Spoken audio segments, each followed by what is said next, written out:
Hi guys, so today I'm going to do a overview of the Supermicro X9DRD-7LN4F server motherboard. It's been quite a while since the last time I did one of these, and so I thought you guys might enjoy this. So let's start with decoding this ridiculously long name for a motherboard. So this is the X9. Let me see if I can get this in the camera for you. There we go. Okay, so this is the X9DRD-7LN4F. All right, so let's decode what that all means. So the X9 is in reference to the 9th generation Xeon platform for Supermicro, and so that's going to be the Sandy Bridge and Ivy Bridge Xeon processors. The D after that 9 references the dual socket of this motherboard, so this is a 2-socket motherboard. And then the R is in reference to the socket type, so these are LGA 2011. And the D after the second D in the DRD is in reference to what I guess Supermicro refers to as data center optimized, and that's a pretty interesting concept in terms of basically you'll notice on this motherboard most dual socket processor motherboards have the CPU sockets kind of lined up more or less in this area over here. And over here is kind of generally open for the PCI cards and any other onboard devices. But you'll see in this case, the second CPU socket is actually offset significantly from this area and into the PCI card area.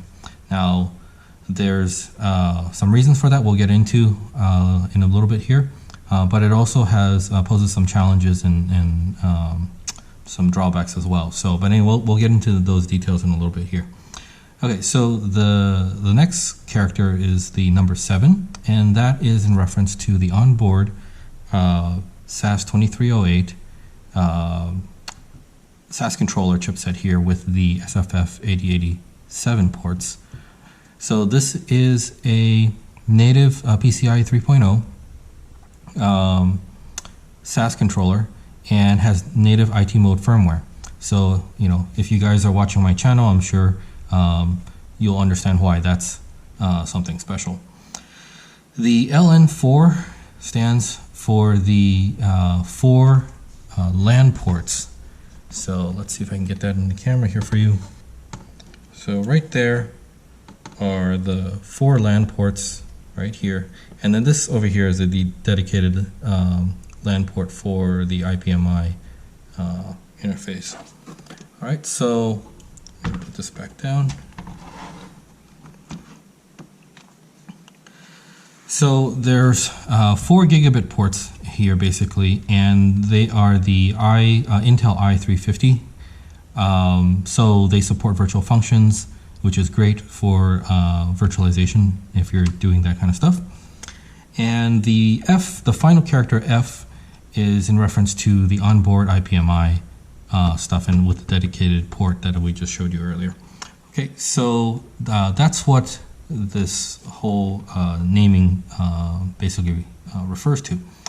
All right, so let's talk about the form factor, because that's one of the more interesting points about this motherboard. So earlier I said that this is what Supermicro refers to as data center optimized. And what they're referring to is so this is also an eATX board, by the way. So the general size of the motherboard and the mounting points are eATX, although eATX form factor seems to mean slightly different things to various chassis manufacturers, so we'll talk about that in a little bit. But this is not only the eATX size and all that stuff, but the data center optimized design is in reference to the fact that they moved the CPU, the second CPU socket, offset into the PCI zone space. So what does that mean? So in a normal kind of more typical configuration where you have the second CPU sitting, I guess, in front of the, or sorry, this is actually the first CPU. This is the second CPU. So the first CPU sitting in front of the second CPU is that there's usually some sort of heatsink device, right, on top of this processor. And as the cool air comes in, takes that heat away, it passes on that hot air onto the second processor. And sometimes, you know, there'll be ducking to kind of keep it separate in certain servers I've seen. But generally speaking, having the CPUs kind of stacked on top of each other over here means that you need to increase airflow, because you're basically pushing some of the hot air into the second processor, and in order to keep the second processor cool enough, you need to push more air through. And so by offsetting the processor out of the airflow into the second processor means that you're able to not do that, and so therefore you can, you know, push less air through the system. Now, so that means in a normal rack mount server chassis, where you usually have a wall of fans like right over here, and you're pushing air across the entire board, you know, some of that air is given to cool off the first processor, and some of that air is given to cool off the second processor, and they're not intermingling as much. And so, so that's, you know, I guess what Supermicro means by data center optimized. It's basically optimized for a rack mount server chassis. So this is a very typical situation in a 1U or 2U and even, you know, 3 or 4U server chassis that's rack mountable, is that you're going to have a wall of fans pushing air across this motherboard. And in that case, this is really kind of designed for that. Now, one of the drawbacks of this design compromise is that since this CPU socket is now into kind of this area, this portion of the half of the motherboard, which is normally reserved for the PCI cards and other onboard devices, this is now going to interfere with the PCI cards. So obviously you see here there are 6 by 8 PCI slots that are also electrically by 8, by the way. You're not going to be able to install a very long card, right? So if you have a CPU heatsink here, your card is, you know, if you have a very long card, it's going to obstruct the CPU heatsink, right? So so, you know, that's one of the drawbacks of this design.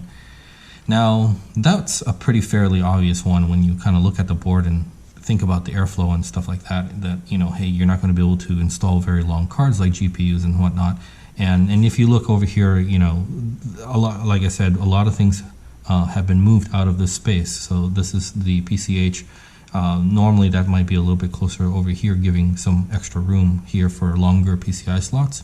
But this has now been moved out of the way, closer to the PCI slot, meaning that even if you were to say cut these PCI slots open, you're not going to be able to install a larger card because this heatsink is in the way. Similarly here, the battery is in the way of this PCI slot. And so, and even if you did, let's say this slot has a little bit more clearance here, but if you put a slot here, you probably will, a long card in here, you'll probably run into these DIMM slots. So you really don't have a lot of room for long PCI cards in this motherboard. But in a rack mount, I think again, if this was in a rack mount server chassis, most likely, unless you're building some sort of GPU server for, you know, GPU intensive compute, in most likely cases, you're not going to have a long PCI card, and you might have, say, like an HBA card or a RAID controller or something like that, which will fit in this space here. Okay. Now, one of the less obvious issues with this kind of a trade-off in this design is that another item that normally would be in this space is now over here. And so this is again the LSI SAS 2308 controller, SAS controller chipset that's under this heatsink with these SFF 8087 ports, right? So this normally in more traditional or like a conventional motherboards where the CPU sockets are stacked would be over here.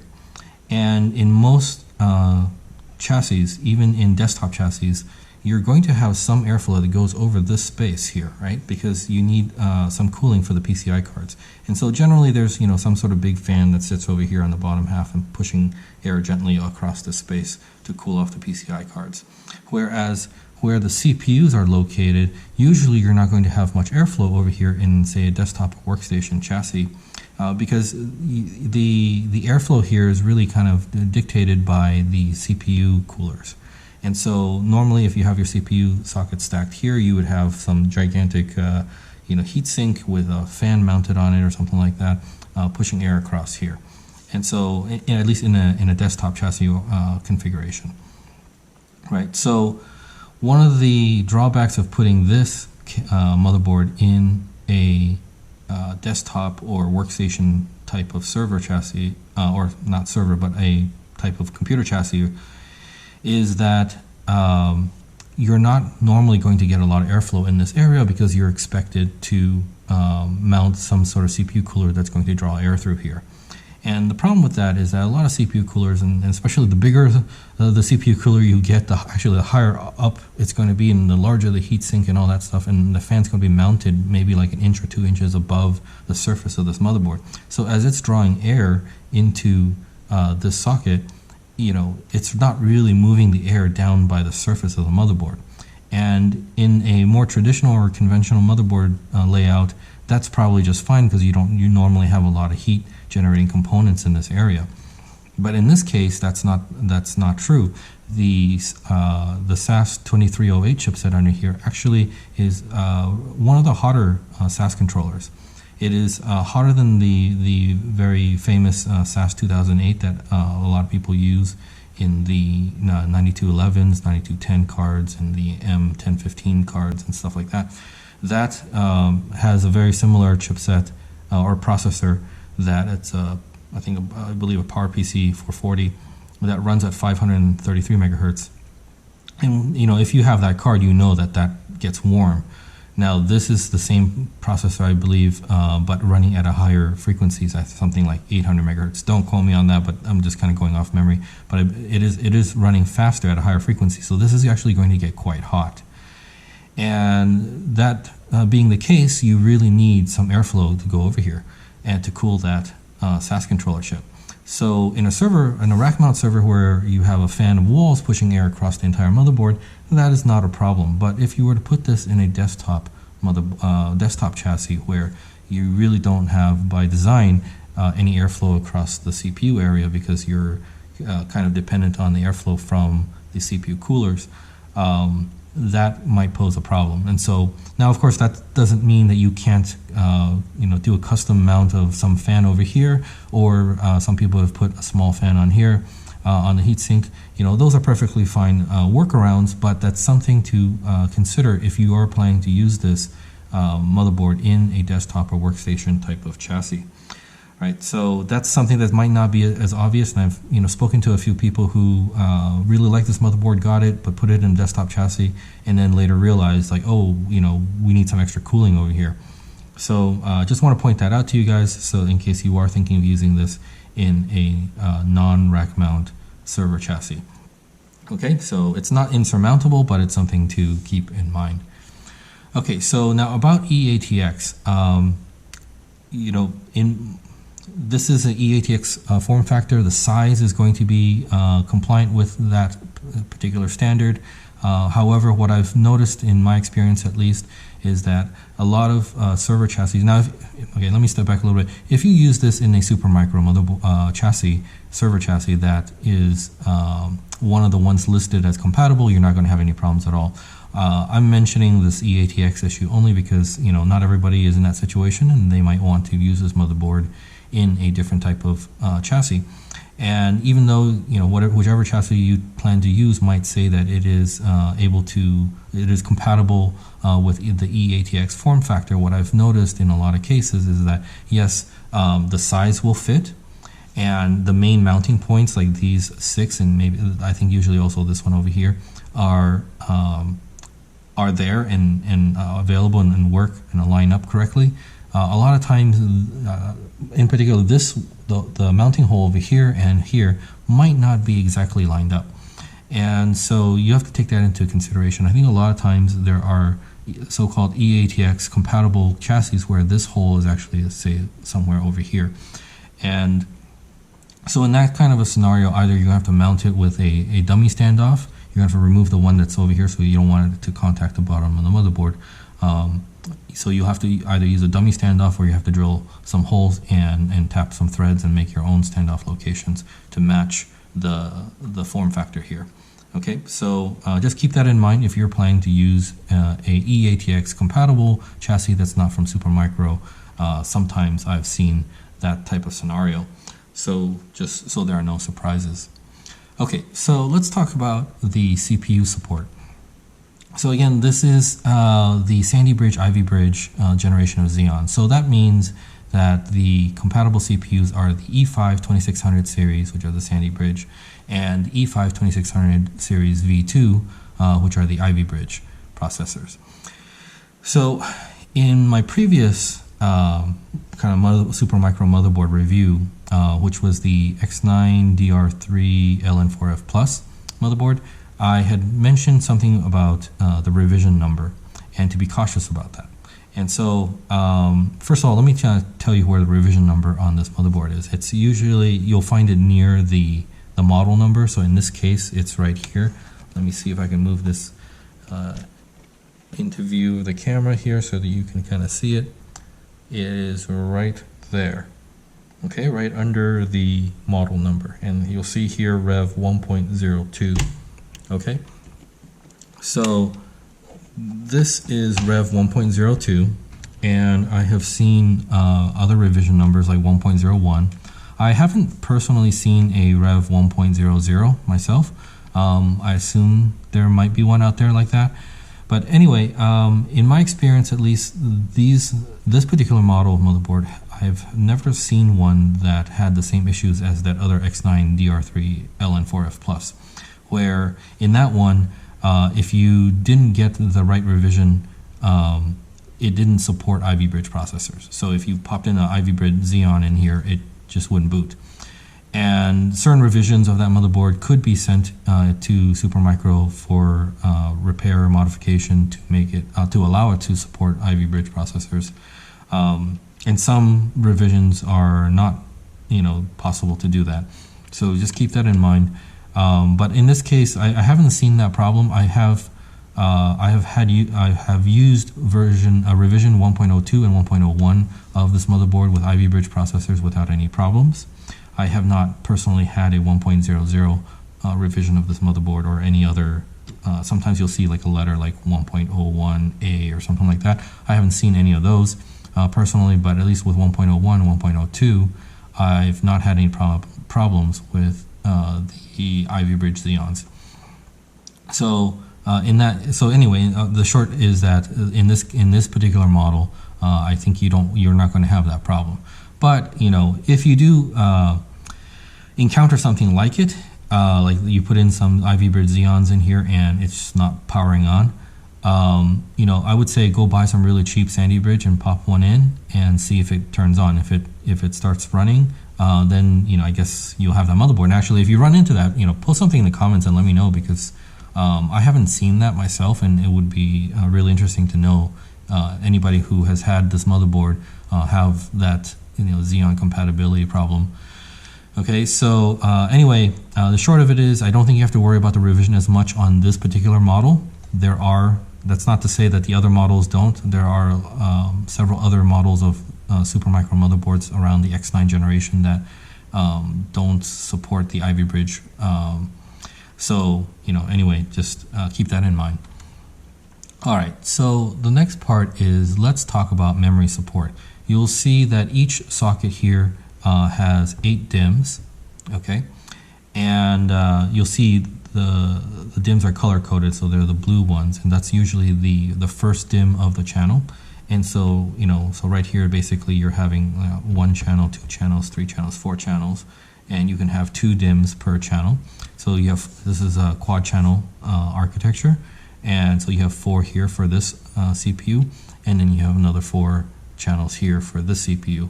So for a total of 8 plus 8, that's 16 DIMMs. DIMM slots you have that you can use.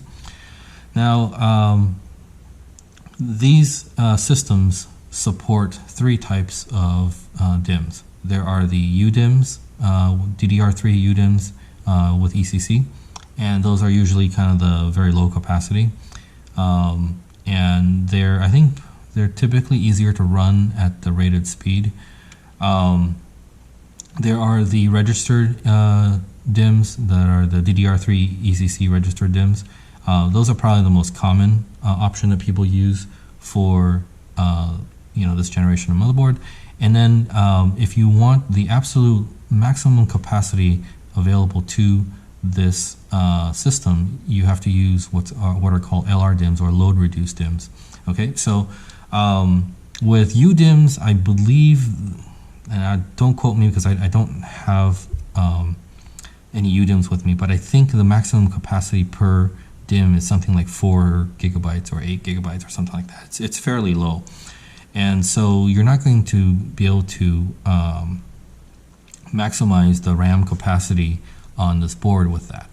Now, if you use registered DIMMs, it's fairly common to find 16 gigabyte DIMMs, which would give you a total, if you fully populated the system, you would get a total of 256 gigs of RAM. And then there are also slightly more expensive 32 gig registered ECC DDR3 DIMMs. And so that would get you 512 gigabytes of RAM total capacity. Now, if you wanted to go beyond that, you have to use LR DIMMs, and those start out at, I think, 32 gigabyte DIMMs up to 64 gigabyte DIMMs. And so if you use the 32 gigabyte DIMMs, you're looking at half a terabyte as well. And then if you use the 64 gigabyte DIMMs, the load reduced 64 gigabyte DIMMs, you can have a total capacity of 1 terabyte of RAM in the system. So, which is pretty awesome if you're doing virtualization or anything that is very RAM intensive. And well, hell, even if you're using this just purely as a storage server and you're using ZFS, for example, ZFS loves memory and will use up as much as you throw at it for caching and various other things. So if you just wanted to put a lot of your data in RAM and and just throw a whole bunch of RAM at ZFS, I think it'll happily take it. And so you could throw in a 1 terabyte of RAM in the system. So so that's kind of the maximum capacity. Now, one thing I like to go over with these, because for people who are not as familiar with dual socket systems and server motherboards and whatnot, one of the things that might be a little bit confusing at first to people is figuring out what the supported RAM configuration is for these systems, because there's a lot of caveats and there's a lot of different factors that go into that decision. So one of the things that I just mentioned was the support of UDIMMs, LR, or registered DIMMs, or RDIMMs, and LR DIMMs, the load reduced DIMMs, right? So there's 3 types of memory already, so you got to choose one of those. Okay, so that's already kind of one of the big choices you have to make. But remember that in this generation of processors, and the overall architecture here is that the memory controllers are now on the processors, right, on the CPUs, and that's why you have these DIMMs tied to these sockets. So the processors that you get will also dictate what type of RAM is supported. So that's one thing you have to consider. If you're running Ivy Bridge, that has a certain list of compatible RAM configurations, or if you're running Sandy Bridge, that has a slightly smaller set of RAM configurations that are supported. So you need to decide not just what type of RAM you're using, whether it's UDIMMs, RDIMMs, or LR DIMMs. You need to decide, are you going to go with Sandy Bridge, or are you going to go with Ivy Bridge, and what memory speeds are supported by the processor you picked out.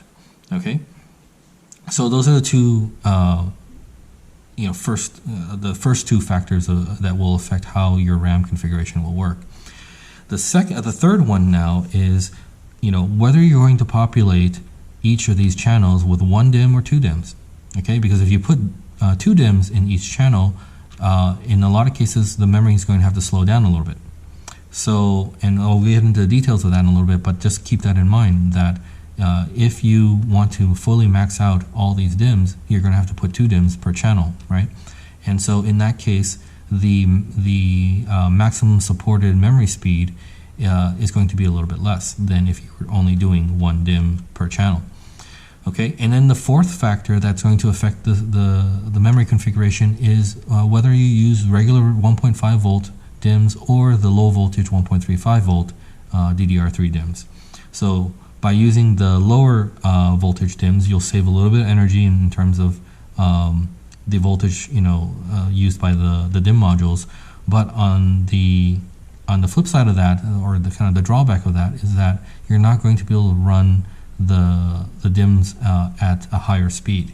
So if you absolutely want the fastest speed, okay, just kind of as an example, if you absolutely want the fastest speed possible for your memory, okay, you have to first of all pick a Ivy bridge, because that supports the faster 1866. You're going to have to pick only one DIMM per channel.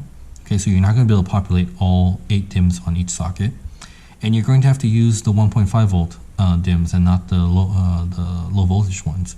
Okay, so those factors are the ones that are going to affect what kind of speed is supported for your memory on the system.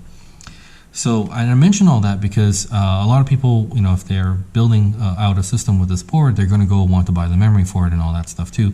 And what I'm saying is, pick out the processors first, figure out, what type of memory you want, UDIMM, registered DIMMs or load reduced DIMMs.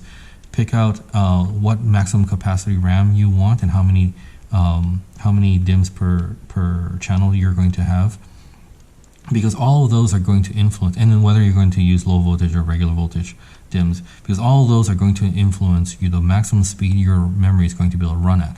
So, if the maximum speed that you're going to be able to achieve with the configuration that you want is, say, 1333 megahertz, then, if you go out and buy the 1600 megahertz or the 1866 megahertz memory, and if it costs you more money, that basically is all wasted. And memory costs can add up quickly, because especially if you're fully populating this thing, whatever extra you're paying for that faster memory that you're not going to be able to really use per DIMM, you multiply that by 16, right? So that adds up pretty quickly. So I usually recommend that you figure out what memory configuration you want, figure out what the maximum speed is that you'll be able to configure this for, and then only buy the speed that you need. There's no point in buying anything faster, especially if you're paying more for it. If you're not paying for it, if the price is all the same, well, why not, right? Get the faster one, even if it doesn't benefit you. Maybe later on, if you use that DIMM in a different configuration and a different system, you might be able to use it at a faster speed. So long as the cost is the same, that's probably fine. But if, I wouldn't pay more for the faster RAM if you can't make use of it. So let me kind of show you this. These are pages from the motherboard manual. So, Supermicro has these online, so feel free to go to Supermicro's website, plop in your motherboard model number, and then you'll be able to download the motherboard manual. So this is a couple of pages I printed out from the motherboard manual, and so you'll see these are the pages relevant to the supported memory configurations. And you'll see that here's the table for UDIMMs. So if you're using UDIMMs, you have to look at this table. And this is not just for UDIMMs, but it's for the V2, so the Ivy Bridge processors.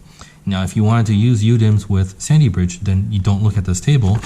You go to the next page and you find yourself this table, which is for the 2600 series without the V2. So this would be the supported configuration for the Sandy Bridge processors. And these configurations are going to be different. All right, so so let's say as an example, I am using. Okay, let's just kind of as an example, I want to use 32 gigabyte LR DIMMs. Okay, and so this is, and I'm using Ivy Bridge. So this is the table I would look at. This is the LR DIMM table, and this is for the V2 for the Ivy Bridge. And so if you look here. And I want to use 32 gigabyte modules that are, say, quad rank, not the octo rank, but quad rank 32 gigabytes right here. Okay, so these are the various supported speeds and configurations. So let's say I wanted to use 32 gigabytes and populate all 16 DIMM slots. So then that would be two DIMMs per channel, right? And so if you look here, you'll see that the supported speeds available for quad rank 32 gigabytes at 2 DIMMs per channel for the Ivy Bridge LR DIMMs is the fastest one is 1600. Okay, I don't know if you guys can see that in the camera there, but so if I buy 1866 memory, it's not going to run at 1866. It's going to run at 1600. Okay. Now let's say I wanted my memory to run at 1600. Well, let's see what configuration that will work for. So the only place I see 16. This is for motherboards with the plus that have three DIMMs per channel. So I'm just going to ignore that for now. This would be the part of the table that's relevant for that other motherboard that I reviewed, the X9DRD-7LN4F plus. You would look over here, but for this motherboard, we can look at this portion only. So the only place where I see 1866 is right here, right? So that means I can only accomplish or achieve that speed of memory if I have 1 DIMM per channel. That means I can only use 4 DIMMs per socket, so that's a total 8 DIMMs only, not 16. And I have to use 1.5 volt DIMMs. Otherwise, if I use 1.3 volt, the low voltage one, it'll drop down to 1600. Okay, so yeah, so memory configuration on these boards is a little bit complicated. Okay, so just keep those factors in mind when you're trying to figure out what it is you're going to have for your memory configuration. Make sure to look at these pages from the motherboard manual, okay, before you start going out and buying your memory for this board. So now that said, since late last year, so it's this video is being done kind of in the middle of 2019, and since the end of 2018, DDR3 prices, especially for server RAM, has really kind of dropped. I think about half its original price, so about 50%. And so right now, for a lot of home users, DDR3 is really a great place to be, right? If you want a lot of memory and you're on a budget, DDR3 is really the place to be. DDR4 is still kind of pricey right now, and DDR3 is, I think, something like, for 16 gigabyte DIMMs, for example, something like $20 to $30 per module, right? So that's just incredibly cheap, and it's about half the price it was 6 months ago. So if you're going DDR3 because you're on a budget but you want a lot of RAM, DDR3 is really the choice to go with. And Ivy Bridge is the last generation of Xeons that supported DDR3, right? So this is really a great place to be if you're on a budget. And so for a lot of home users, whether you're building your home media server or home virtualization lab or whatever, this is really kind of, to me, the sweet spot in terms of bang for your buck. So anyway, that's one of the reasons I really like this board in 2019, is that this is well optimized for a rack mount chassis. It's got the DDR3 support and all that stuff. Okay, so next let's talk about the PCI slots. So you'll see 6 PCI slots over here, and one thing first of all to keep in mind is that in this architecture, starting from Sandy Bridge and above, the PCI lanes are tied to the motherboard, or sorry, tied to the processors, right? So these 6 PCI slots are tied to these processors, and if you look closely on the motherboard, there's print on the motherboard tell you which socket the PCI slot is connected to. And so I'll just point it out to you because I don't think you'll be able to see the print in the camera here. But this one, and this one. So these 3 slots are tied to CPU 1. Okay, and then these 3 slots are tied to CPU 2. Okay, so that means that if you don't have CPU 2, for example, and you just have a single processor in this board, and that's a perfectly legitimate configuration.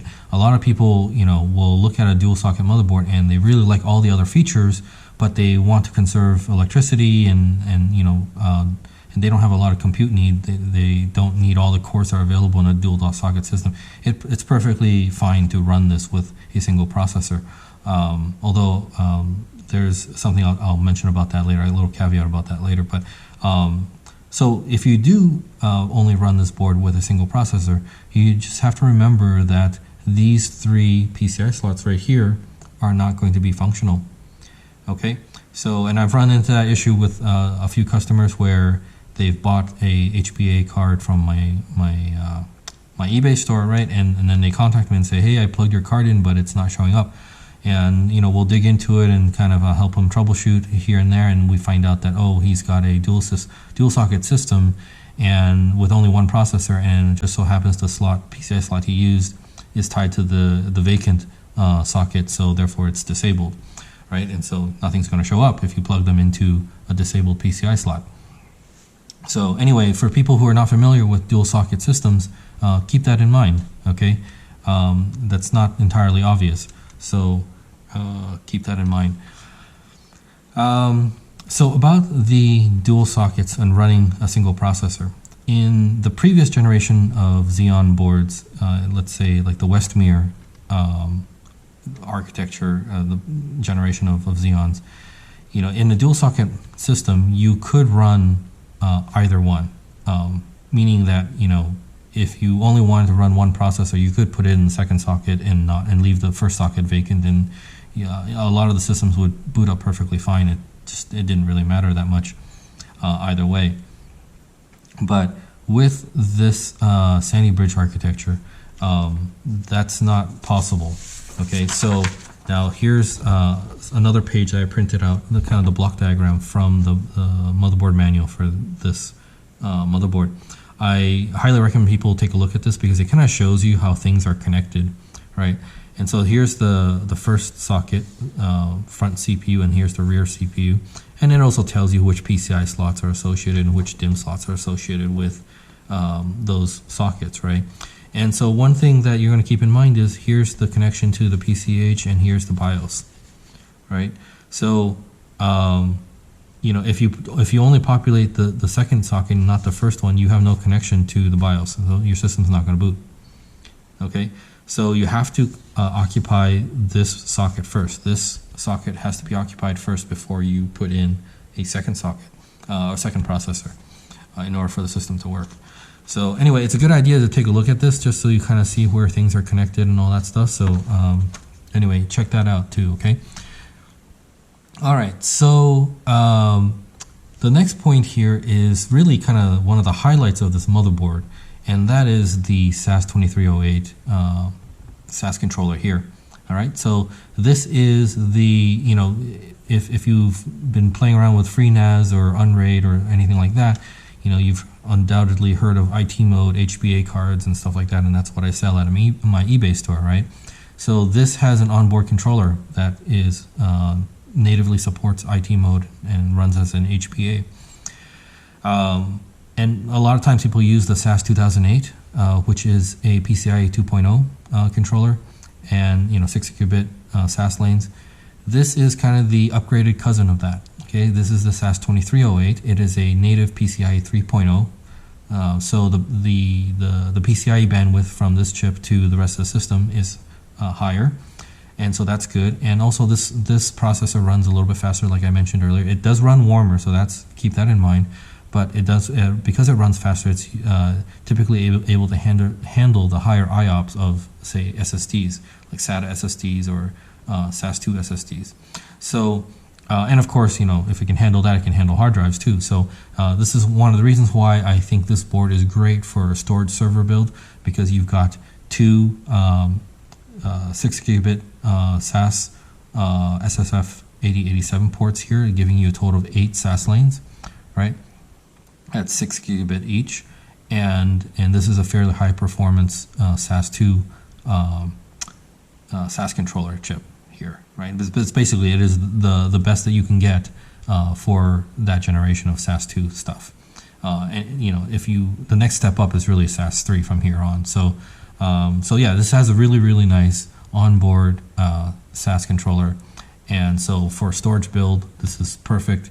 You know, you can connect this to your 8 hard drives, or you can connect it to a backplane that, you know, drive more hard drives.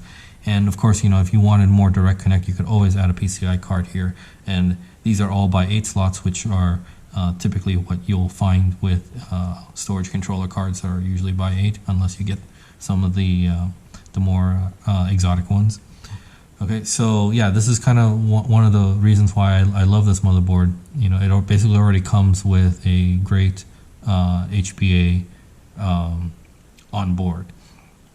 Now, if you buy this motherboard from another place, a lot of times you will have IR firmware on this, and it's not too hard. You know, there's a lot of guides online on how to flash this to IT mode, and Supermicro actually has a script that you can run to do that.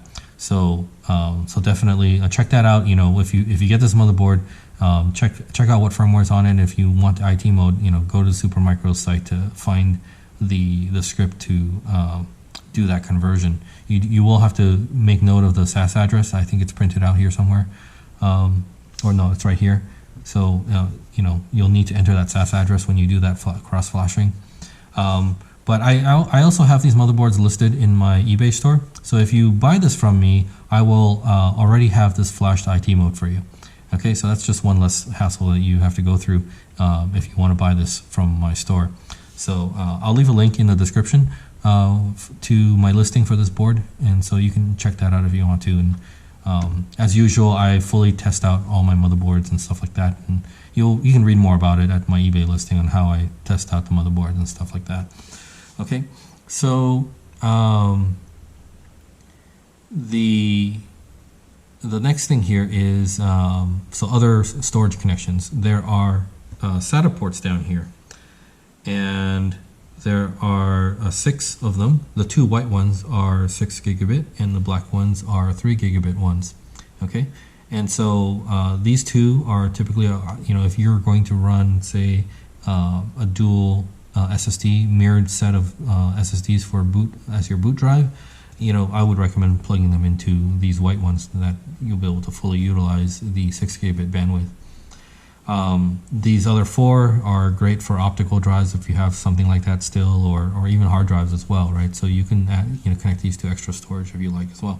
So so you know, that's actually, so if you were to direct connect your storage, you would get at least 8 hard drives from the SAS controller, and you could connect 4 more for a total of 12 drives that you can connect with this board, assuming that you're not going to use these for your primary storage and use these instead for your boot drive. Now, another option is also to use a SATA DOM module. There's one of those tiny little SSDs that has basically looks like a enlarged SATA connector. You can plug those in here. They often need external power, and so there's this little tiny connector right here for you to plug that in. So if you want to use the SATA DOM, that's also an option as well. Now, as far as boot drive options, you know, one of my favorites is this USB-A port that's internal, and I usually plug in one of those tiny USB fit drives in here and boot off of that for a lot of systems. And you know, unfortunately, there's only one of these, so it's not like you can have a pair of them that is mirrored, and so that way you have a little bit of redundancy in the system. But you know, in some cases, it's perfectly fine not to have the redundancy for your OS, and you know, you can just basically reinstall and restore your configuration. You know, so that's one way you can boot. So that's another option for that. Okay, so next let's talk about fan headers. There are a total of 8 fan headers. So they are right here: 1, 2, 3, 4, 5, 6, and then 7, 8. Okay.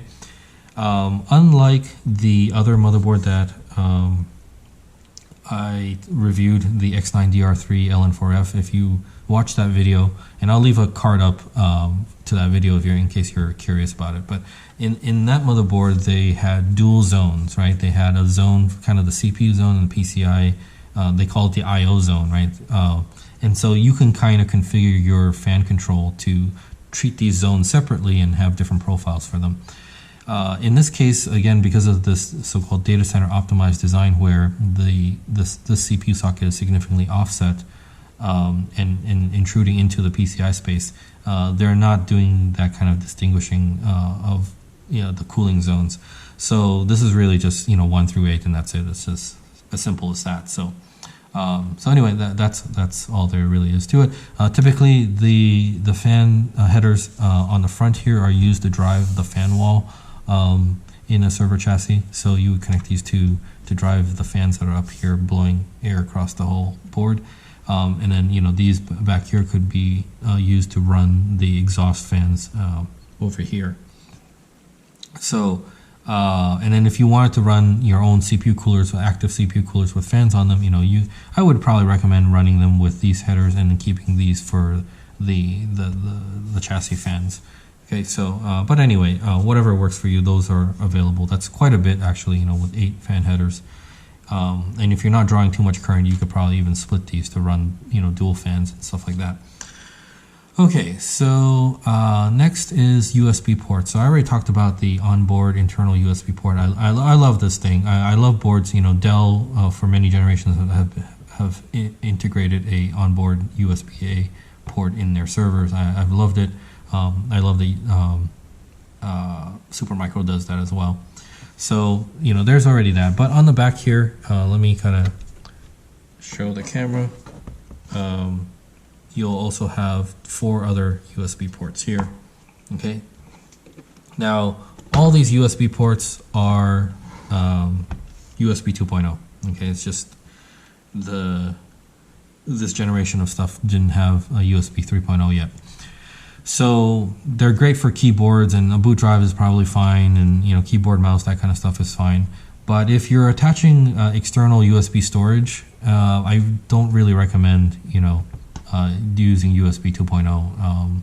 A lot of you guys I know are building media servers, right? Or even VMs with, you know, VM disk images and stuff like that are all fairly large files, and trying to transfer that over USB 2.0 is just going to be painful. So if you are going to do something like that, I wouldn't count on these USB ports. I would simply go get yourself a USB 3.0 or faster PCI card, right? And then just connect through that if you're going to be connecting to external storage. Okay. What else? Oh, the rear I/O. So we kind of already looked at this a little bit. Let me kind of, I guess, bring that back into the camera here. So you have here a serial port, you know, which is great if you are doing like a serial console on a Linux server or you know, some other Unix type of server. We've just talked about the USB ports. That's the dedicated LAN port for the IPMI interface. You've got the quad gigabit port here, and then this is a VGA port for the onboard video. Okay, so VGA, I guess, is one of the few ancient technologies that still somehow survive in the server space. So, all right. Yeah, so that's pretty much it. And yeah, I guess I don't have really anything else to say about this. Like I said, I love this board. This is actually great for a server build, especially a rack mount server. And I do highly recommend it. You know, just keep in mind about the ATX stuff, and then the the kind of the layout here has certain trade-offs that you should be aware of if you're going to use this. All right, so hopefully you guys find this helpful. Let me know, what you think about this type of video where I kind of go over some of the technical details of things like motherboards and stuff like that. I'd like to know if you guys find this useful or not. If you like this video, make sure to hit the like for me, and if you're not subscribed already and you'd like to see more videos from me, make sure to subscribe to my channel. And as a kind of question of the day, a lot of YouTubers are doing this, right? So I'll jump on board with that. The last time I did a motherboard review, I was wearing a head cam, and I think some person kind of mumbled about how things were moving too much or something like that. And so for this particular video, I've decided to kind of change that up a little bit. I actually have a camera that's fixed mounted above here, and so I'm hoping that this kind of works out a little bit better. I've kind of adjusted so that you can maybe see the motherboard a little bit closer up as I'm talking about it and pointing out various things. So let me know what you think about this format for this type of video. Do you like it? Do you not like it? Do you prefer me wearing the head cam when I'm talking about this kind of stuff instead of doing kind of this overhead fixed mounted camera? Anyway, just would like to know your opinion. All right. So anyway, thanks a lot for watching, and I'll see you in the next one. Bye bye.